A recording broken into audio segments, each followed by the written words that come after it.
Hi guys! This week we're going to be painting something for all those Ancients fans out there because I haven't been showing you very much love recently. I think the last thing I did was a hoplite and that was a month or two ago. So I want to, get back to this period because I've been neglecting it, but it's still a really popular genre in historical wargaming. I think a lot of people have ancient armies.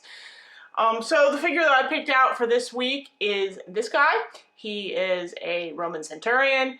So, basically one of the most popular ancient armies out there because everyone loves to play the Romans. They're just, they're perennially popular and, you can't do better than, your typical charging centurion.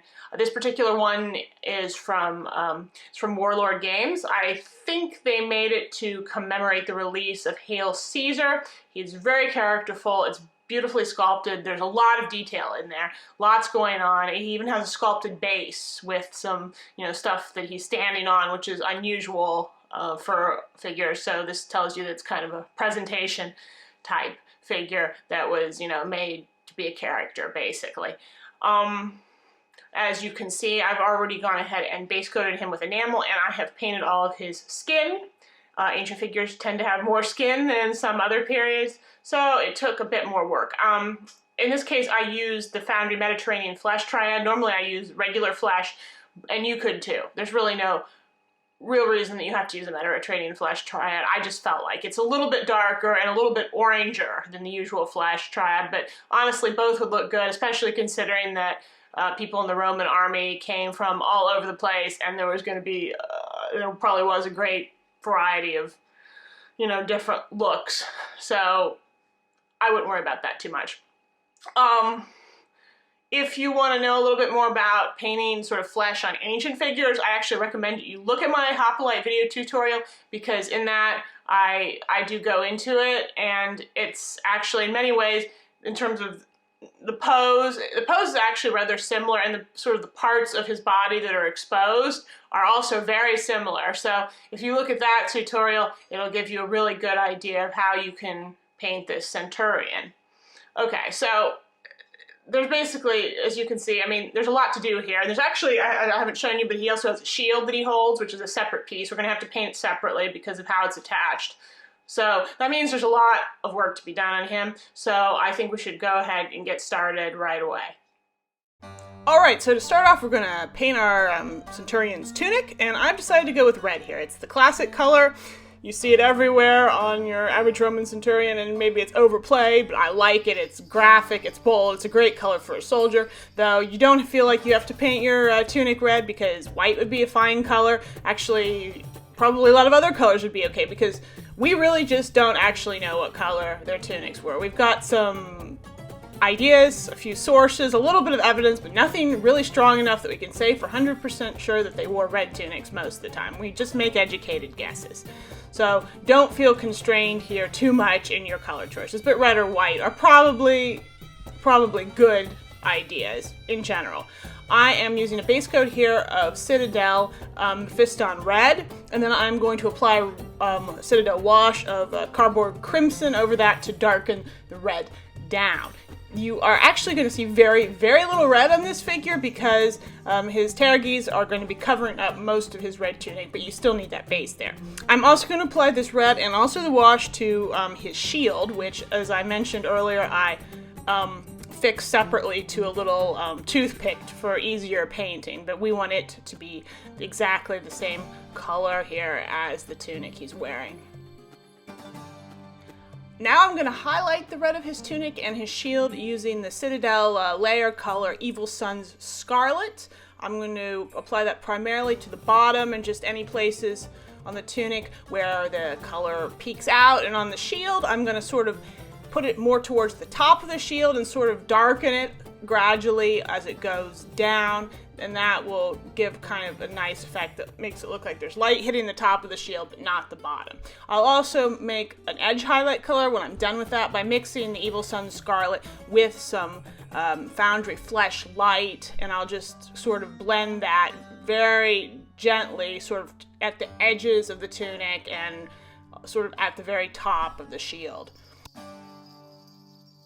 Now we're going to work on the pteruges, which were basically sort of leather strips or flaps that sort of hung down at the edges of the armor pieces. In this case, he's wearing a male shirt, so at the edges of the sleeves and also at the bottom.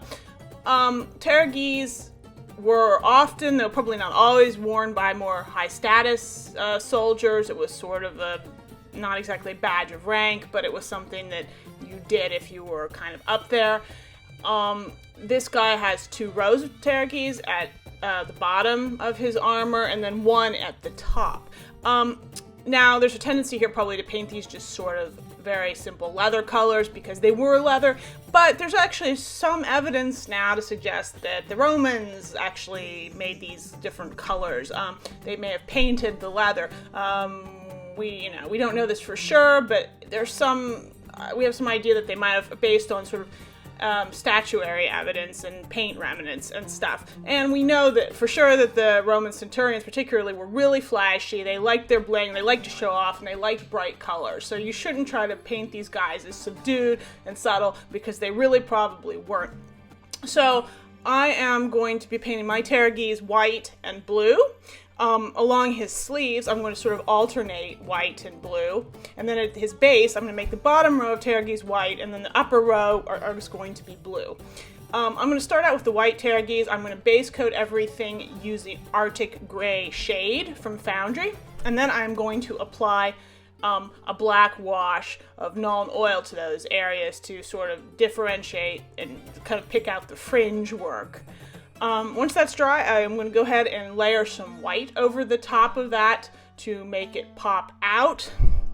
So, you will see it and you don't have it be too sharp a black. While I'm at it, I'm also going to put that Arctic Gray and the black wash on the sort of scroll elements on his shield, which are going to be similar colors.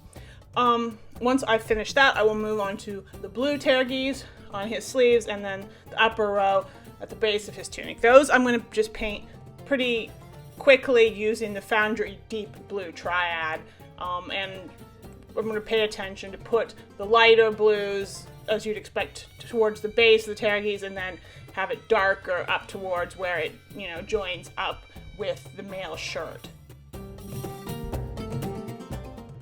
At this point, I'm going to base coat the green areas on the model. I already decided that I would be painting this sort of broken shield he's standing on in a green color. I don't know why, it just feels right to me.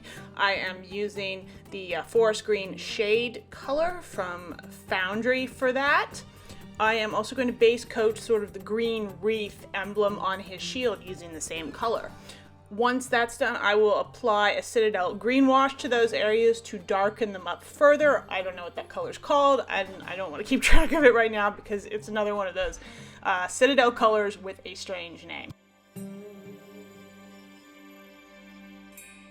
Alright, so now we're going to start in on the metal areas on this guy, and there are a lot of them to do.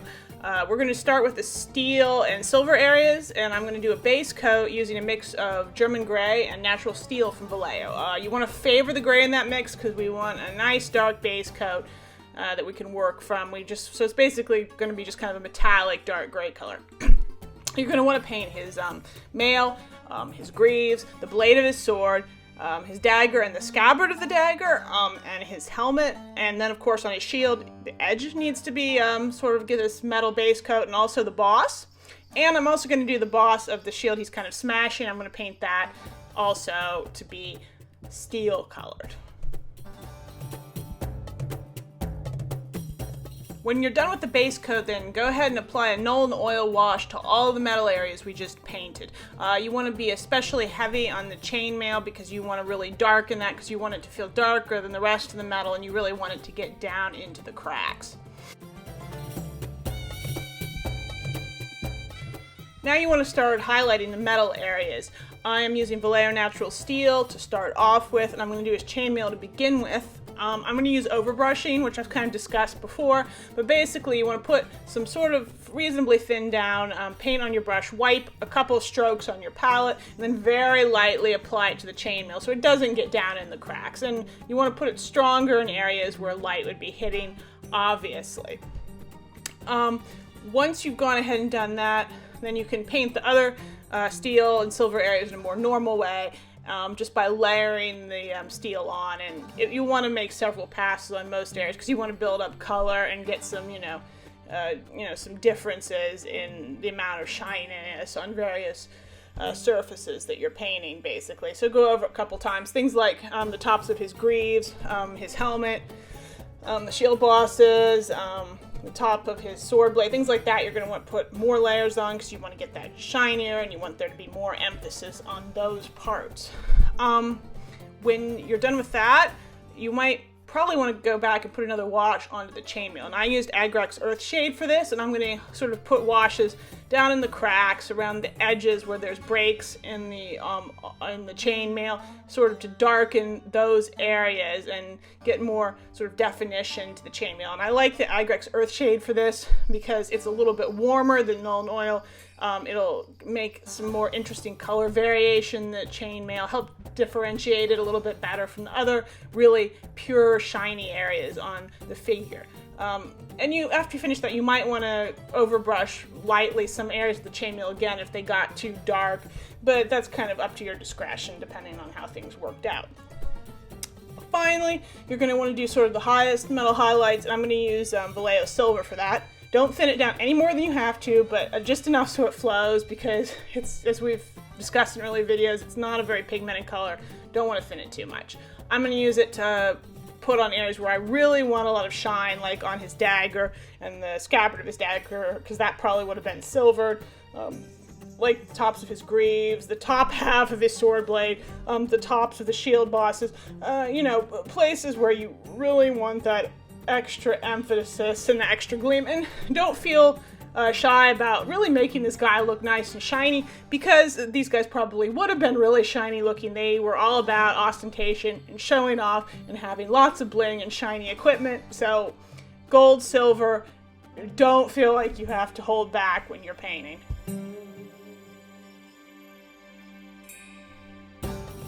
With the steel and the silver done, it's time to move on to the bronze and gold, which is a lot more of an accent on this particular figure than a primary color. I'm going to use as a base coat for these areas. I'm going to mix some German camouflage black brown and some bronze from Vallejo. And like with our last sort of metal base color, you want to favor the brown because we want a nice, dark, deep base color. There's just a lot of little areas you have to pay attention to here with the bronze. His greaves are going to be edged in the bronze color. Then on his sword scabbard, sort of the bottom and top fittings should be bronze or gold. Also, his entire belt should be bronze, sort of gold or bronze. And he's also got on his baldric some bronze brass fittings, which you will want to pay attention to. Let's see, what else? On his chainmail, there's sort of a fastener at the front. You want to make that bronze. And on his dagger, specifically the scabbard, even though it's mostly silver, there's also bronze fittings on there that you're going to want to paint. His helmet, it's a little bit like his greaves.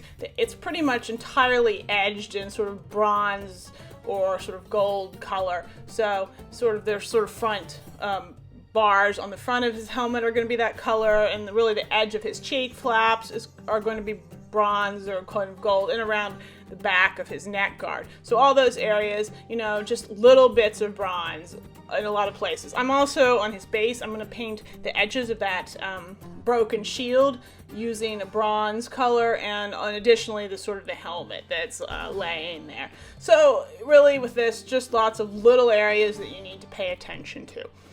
Once you've got the base done, you can start highlighting. I just use pure Vallejo bronze initially, and I'm going to go over and just, as you'd expect, highlight all those areas.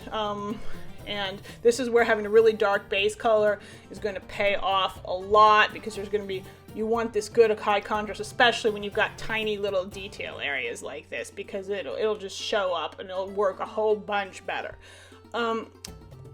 Then finally, I am going to apply a really high highlight, which I will make by mixing some Vallejo Old Gold with a little bit of Vallejo Silver. So you get kind of a silvery gold color, something really shiny. And you're going to find this sort of on corners, sharp edges, basically. Anywhere that you have that happening in the figure, you're going to want to put that emphasis on corners, just where you want there to be a little bit of extra shine. Anywhere where you think the light is really going to catch, that's where you should be putting that really bright gold color. And also areas which you think would have been really more gold than bronze, like his scabbard, which, as we said, is probably decorated, maybe with some gold, even if he's a really rich centurion. So then you probably want to make those accents extra shiny. I'm next going to go ahead and highlight the green areas on this figure. And I'm going to use the other two colors in the Foundry Forged green triad to do that. On the shield, I'm mostly just going to use the medium forest green, and I'm just going to layer it on, sort of blending it outward so it's only really light in the areas that you can kind of see towards the front of the figure. On his wreath, on his shield, I'm just going to try it and not exactly, well, I'm basically going to be overbrushing that area with green pretty much so that, you know, it doesn't get down too much in the cracks, but if it does, that's okay. We can go back over it. Once we've done that, I will go ahead and go back with the forest green light on the shield. I'm not going to apply this very much because it's just too light, it's too stark, so really I'm going to only use it sort of on edges where the wood is cracked and split, and you know, I'm not going to do too much. On the shield, I'm really going to use it to emphasize all of the tops of the little leaves in his wreath as much as possible. If you know, you get too much on, don't worry about it. You can solve it really easily just by applying another one of those Citadel green washes, which is exactly what I'm going to do. I'm going to paint it with the light green, but I'm going to put another wash over it, and I'm going to put a stronger wash towards sort of the bottom half of the wreath, because as I said, I want to give this whole effect that the top of the shield is lighter than the bottom, so I want it to feel darker down there. So while I put a wreath, or a wash over the entire wreath, I will put more towards the bottom, and I will go back over the top half of the wreath once the wash is dry, and once again really emphasize and pick out the tips of the leaves in that wreath extra so that you can really see that that half is lighter and brighter. Now for some of the leather areas on this figure. I am going to first be doing the leather bits that sort of form the edging on his mail shirt. And I am going to be using the Foundry Conquer Brown triad for that. I've also decided to paint his scabbard, the parts without the fittings. I'm going to make that leather, and I'm going to use that same Conquer Brown triad there. So this is really quick. Just go over it and apply those colors. You're just layering them on as necessary with the highest highlights reserved for the areas that are receiving the most light.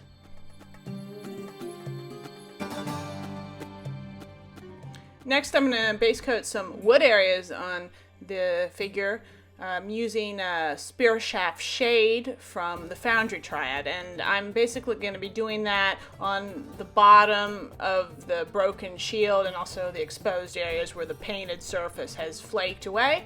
The other place, of course, is going to be the back of the Centurion's shield itself.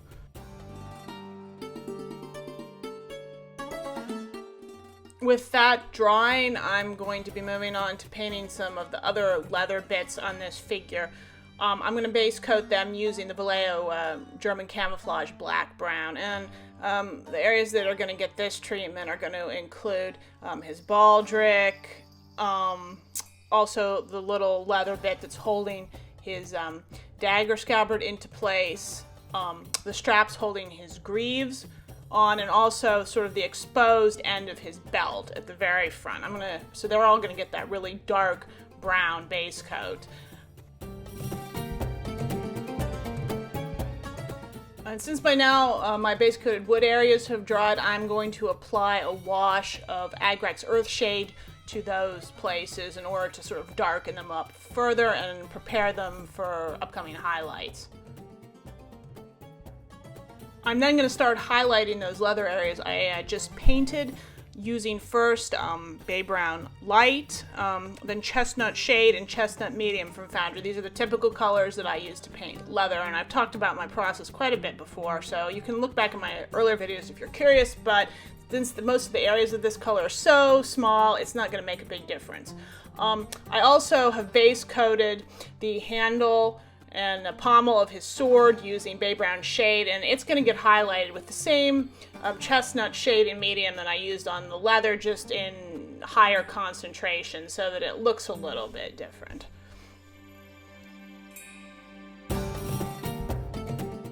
I'm going to now sort of take this opportunity to quickly prep the groundwork that he's standing on using bay brown light, since I already had it out for painting those leather areas.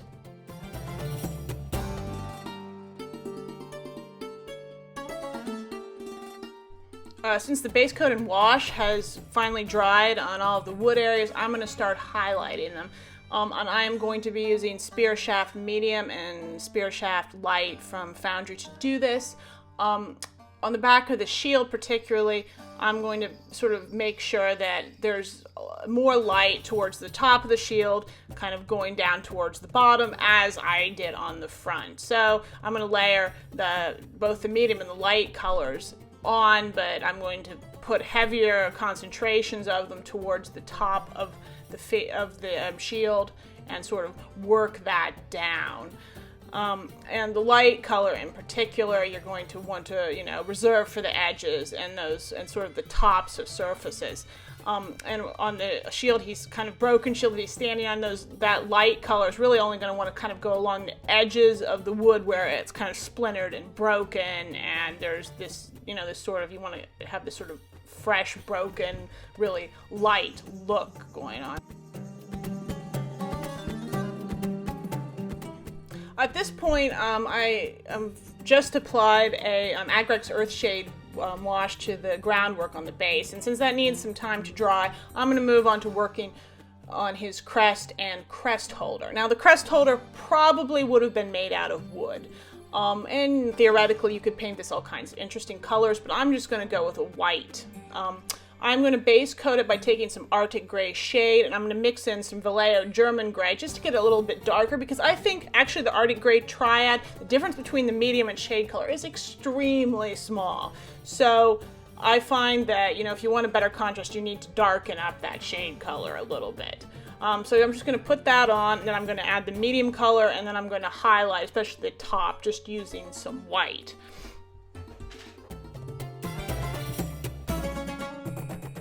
I'm then really going to quickly base coat the crest itself using Boneyard Shade, because that's going to need a little bit of time to dry because I'm putting it on really, really thick. While that crest is drying a little bit, I'm going to go back and work on the groundwork and on his sandals a little bit. I'm going to base coat his sandals using the Rawhide Shade color, and I'm also going to give them an Agrex Earthshade wash just to get some definition down in all of the cracks between the straps on his sandals. And I'm going to just start highlighting the groundwork very gently using this Rawhide Shade color. Next, I'm going to give that wash I just put on the sandals a little bit of time to dry and go back now to the crest, which has dried. And I'm going to continue highlighting with the Boneyard Triad, first with the medium color and then with the light color. And I'm going to sort of try to get a little bit of a gradient effect by trying to not apply the colors all the way down. So I want to basically try to get effect where there's the darkest color stays more towards the base of the crest, and then it gets sort of progressively lighter. And I'm going to do that just by not applying too much color and sort of blending from the top down. Once that's finished, I'm going to take some Seraphim Sepia wash from Citadel, and I'm going to apply that all over the entire crest, because I feel like at this point it needs the definition to, so that all the cracks and all of the lines in between the horsehair really stand out. I'm then going to go and get back to his sandals and to the groundwork, and I'm going to start highlighting using Rawhide Medium here. On his sandals, this sort of medium highlight, I'm going to apply it pretty liberally, which means it's going to get down in the cracks a little bit. So I'm going to apply that Agrex Earthshade wash for a second time to the sandals after applying the medium shade color. And that'll take a little bit of time to dry. And while that's going on, I can do a bit more work on the base, which I'm going to continue basically highlighting as I have been before. With the wash dry, I will go on with Rawhide Light, and I'll be applying that more sparingly to the sandals just to highlight the straps and the fronts of his soles, and just being more careful not to get down in the cracks between the straps. And on the groundwork, I'm going to be using the lightest colors to really pick out the tops of rocks and some bits of dirt, and on really towards the tops of the boulders where light's going to be hitting, and trying to avoid sort of the under surfaces in this. Now I'm going to go back and do some final highlighting using the boneyard triad. Since the crest is now time to dry, I'm going to use that boneyard light color sort of just to do a little bit of an edge highlight along the top of that crest, and that will make it really sort of stand out.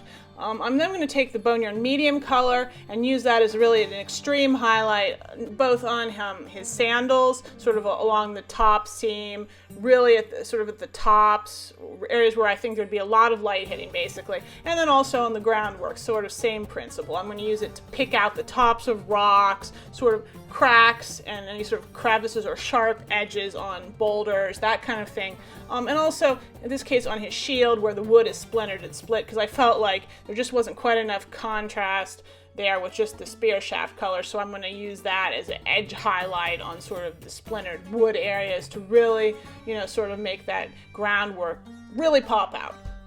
And then as a final step, I'm going to go back in with both some Agrex Earthshade and some Seraphim Sepia Wash, and I'm going to apply that sort of over bits of the groundwork, over the shield, really over everything, sort of to unify the colors sort of very lightly, and also to get a little bit more of a feeling of dirt, mud, sort of darkness down there, because this is the base and we don't want it to really be taking away too much attention from the rest of the figure in this case.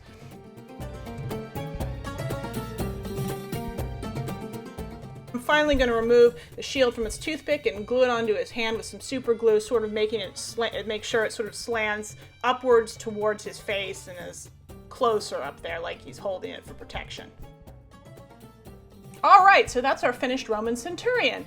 I hope that even if you're not planning to paint a lot of centurions in the future, you learned at least something about how Roman equipment would look, different elements, and that should help you with more common soldiers. And you've also got the other end of the spectrum with the more blingy show-off stuff like our guy's wearing, so it should be a good range. I also hope you took away from this video how much color and bling there would have been in the ancient Roman army. You should really not shy away from those things when you're painting your ancient figures, because we have more and more evidence these days that the ancients really loved color. The ancient world was colorful, it was bright, there was a lot going on, it was not somber and subdued, and you should be sure that you reflect that color and that joy and that vibrance in your painting of this period. So if you like this video, please leave me a like down below. You can also leave me your comments, what you thought, if there was things you liked, you didn't like, or just general support, complaints, whatever you feel like. And you can subscribe too if you haven't already, and then you'll get regular updates when I post a new one of these videos, which is pretty much every week, give or take. And so I think that is about all for now. So I will see you next time, and until then, happy painting.